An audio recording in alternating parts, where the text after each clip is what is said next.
Hello everybody, a warm welcome to one and all. I'm Abhilash Chandra from the Department of Business Studies in Vidhyaashram PU College, the Temple of Excellence.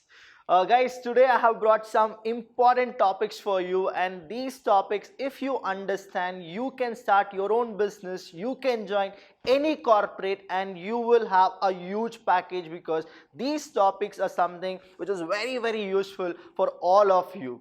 Let's see what exactly the topics are now. The first topic for today is objective of management. You all know the meaning of management. Just repeat with me. Meaning of management is a process which is like an art of getting things done through others efficiently and effectively. Now we will see what is the objective of management. There are three objectives of management, namely organizational objective, social objective, and the last one is personal objective. So it is like three objectives. One is for the organization, next is for the society, and the last one is personal objective. These are the three objectives of management. We will see what exactly organizational, social, and personal objective is all about.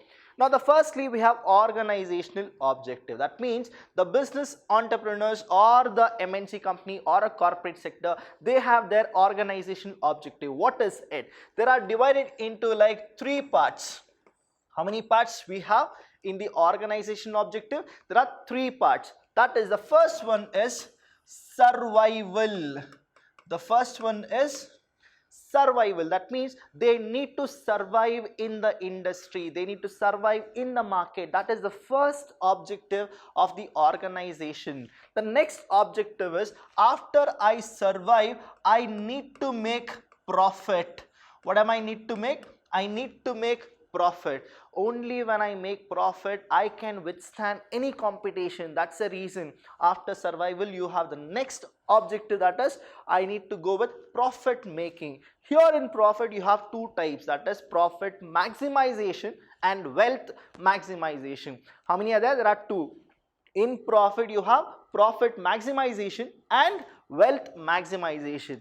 The last one is, now I have survived, I made profit, now it is time for me to grow. That is why it is called growth.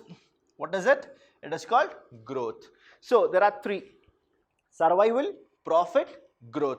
Please understand this. This is a beautiful kind of a thing where you will understand why I need to survive. If I survive, what am I supposed to do? The next one, I need to make profit.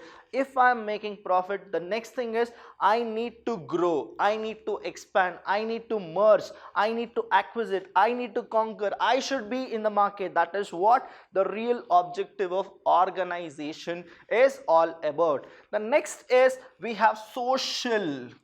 You all know, students, human being is a social animal, social being, right? So this is what social objective. You need to do something to the society. So that is what it is called, social objective. It is mandatory in India that you need to go with CSR, corporate social responsibility. The same way you are supposed to have objective of social objective. What are the social objective? Example I'll just give you. In India, we have a lot of population, right? We are the second most populated country in the entire world.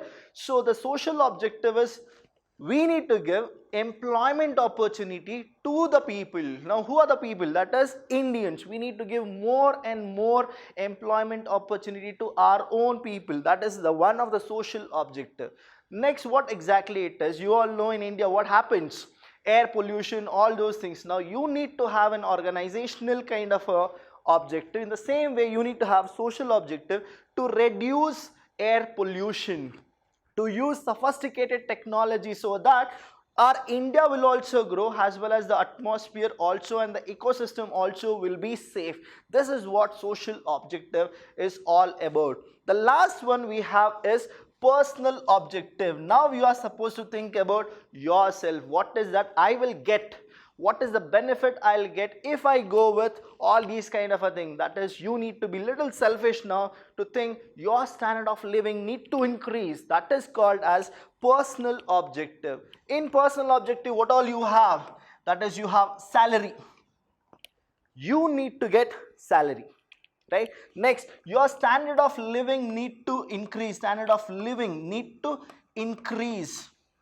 Now, what is your next personal objective? So, salary I'm getting, standard of living is increased. What is that I need to know? I need to get something called recognition. Guys, if you don't have recognition, definitely your personal objective will not be met.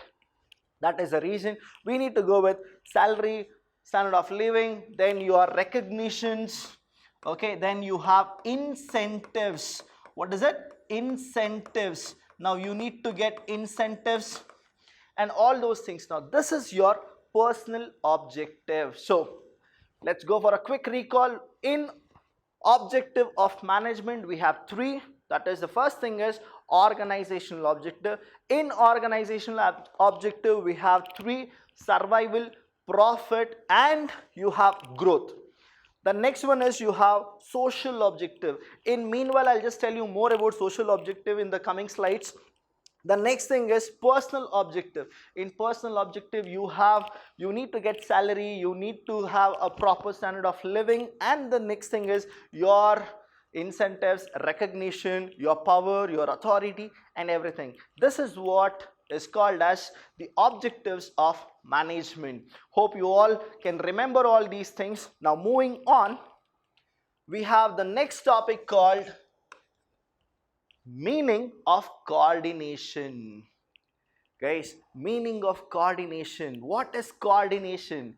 Coordination means there is something called synchronizing. Coordination means there is something called unity. Coordination means something called integrity. So if you have this coordination, then you can achieve any type of organizational goal very easily, with efficiently and effectively. So let's see the meaning of coordination. Before moving on with the meaning of coordination, let me tell you, we are talking about business, MNC, corporate.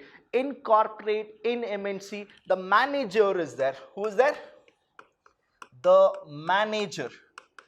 Now, the manager need to go with coordination. Who need to go with the coordination? The manager need to go with the coordination. So let's go with the meaning. The process by which, the process, here the key word is process. The process by which manager, the next key word is manager. Who does it? The manager, the process manager.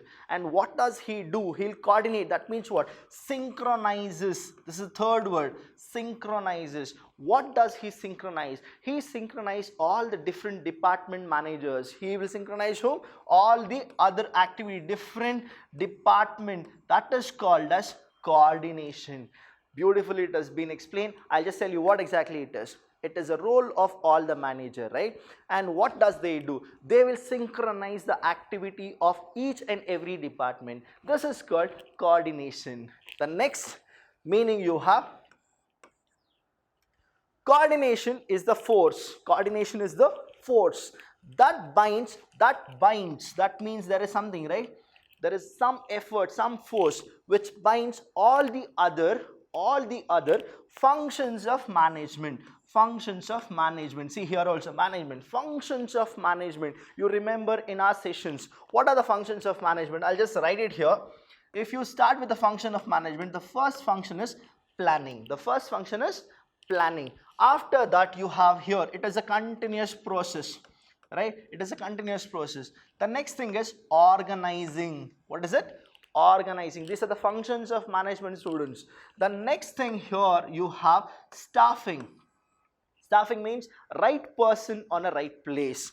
Next thing here, if you go with, you have directing. Directing means giving guidance to the people so that they can achieve the organizational goal.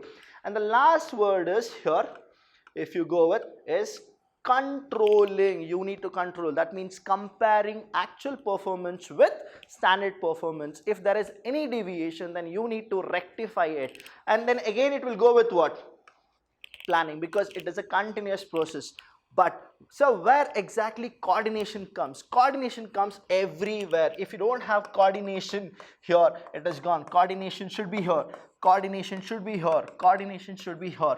That means coordination is the force. It is a force that binds all the other functions of management. If there is no coordination, definitely you cannot achieve your organizational goal. Moving on, we have the next thing is importance of coordination. Importance of coordination.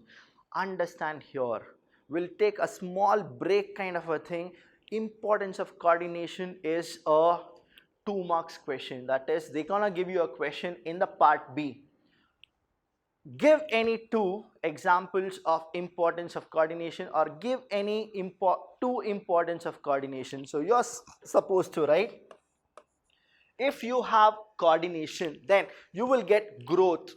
You will definitely get growth in the business. If you have coordination, then it is a functional differentiation, in the sense it will go with a proper differentiation. That means it will tell you, if you have coordination, what is that you will achieve. If you will not have coordination, what you will not achieve. It will show a proper differentiation. And then the last one is, it is only for the people who are specialization. If you go with specialization, only then you will get coordination, students. Remember your football team. Remember your football match. Remember your cricket match. Remember every game which you have played with your team. If there is no coordination, then definitely you have lost it. And if you have coordination and the other team also have a coordination, who are the people who have won the match that particular day? Is the team which had more coordination. That's why it is always called a functional differentiation, and then it is called specialization. If you achieve coordination, I'll tell you, success is just a footstep. That is why it is the importance of coordination. Moving on, we have characteristics of coordination. What is it? Characteristics of coordination. In the characteristics of coordination, all these points are there. I'll tell you how to remember them, but I am telling you, students, please understand the concept. If you understand the concept, even after 10 years, even after 50 years, you will remember it, that yes, I have understood it. Right? Now the first thing I'll just tell you here, who will coordinate, guys? Who will coordinate? The manager. Now the manager, what he does is, he will coordinate. Now what does he do? Synchronizes. The keyword is what? Synchronizes. And coordination is a process. That means continuous process. And what does he synchronize? He synchronizes each and every department, so that the objective of the organization or the social or the personal is met. Now the first thing is, he will integrate. That means coordination, it integrates what type of activity? It integrates the group activity. It integrates what type of activity? Group activity. People are involved. He will synchronize them. The next thing is, it ensures unity. Yes, this is beautifully, actually, if you need to cover unity properly, I'll tell you, unity is strength. Unity is strength. I'll repeat 100 times. Unity is strength. If you don't have unity, if you don't do your work properly, united, then definitely everything will be bombarded, students. That's why it ensures unity of action. It ensures unity of action. Coordination is there, unity is there. The next thing is, I told you, it is a continuous process. It is a process. It is what? Continuous process. After one job is done, will you keep quiet? No. Human is what? Unlimited, right? Kind of a thing. He goes with one more, one more, one more. The needs are unlimited. That's why after one job is done, he'll go with the next job. And coordination is the same. It goes with continuous process. Next, here you have pervasive. Students, can you tell me where exactly you have learned this word? Pervasive. Management is pervasive. Planning is pervasive. Coordination is also pervasive. The reason is, pervasive means universally accepted. Everywhere you need coordination. Everywhere coordination is present. Whether it is lack of coordination or more of coordination. But coordination is pervasive. That means universally accepted. The next thing, it is a responsibility of who? It is a responsibility of all the manager. It is a responsibility of whom? It is a responsibility of all the manager to coordinate the team so that they can achieve the organizational goal. And the lastly it is, yes, this is very important. This is very important. It is a deliberate. It is what? It is a deliberate function. That means without coordination you cannot do anything. Whether it is individual or it is team, without coordination you can never do anything. That's why it is a deliberate function. Students, hope you understood all these kind of characteristics. Now I'll give you a small kind of example. As you all know that the social goal, the personal goal and the objective of the management, it's all the kind of a same. Now you will understand how the social goal is achieved. I'll give you a beautiful example. You all know this company, right? ITC. Now all the guys are now, okay, sir is talking about ITC, the tobacco company. I'll tell you, this was started in the year 1910. When was it started? 1910 in West Bengal, that is the Kolkata. And after that, here no students, the I doesn't stand for the India. Actually in 1910 it was Imperial Tobacco Company of India. Now after later what happened, in 1970 this ITC was called as India Tobacco Company. In the year 1974 this was called as I.T.C, that is ITC Limited. Now here what exactly they have done? They have done a social objective. What is that social objective? If you will understand, you will be surprised. Arey Baba, what exactly the tobacco company is doing with the farmers?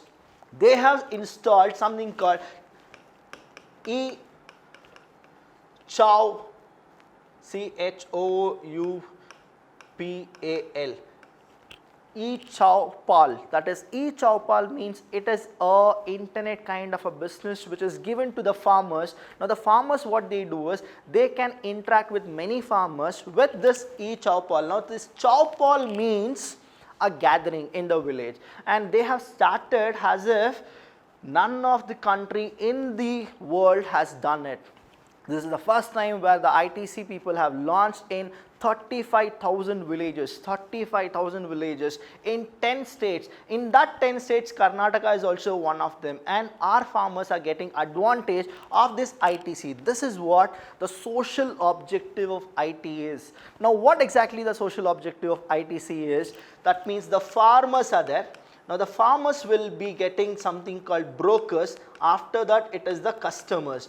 Now these people are eradicating the brokers. That means the farmers will get customers within a short span of time. That means a proper market.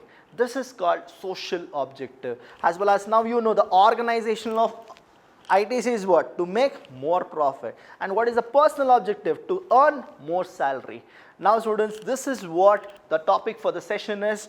If you have any doubt, anything, you can comment, you can like, subscribe, and please bless me. Thank you so much. I'll see you when I see you.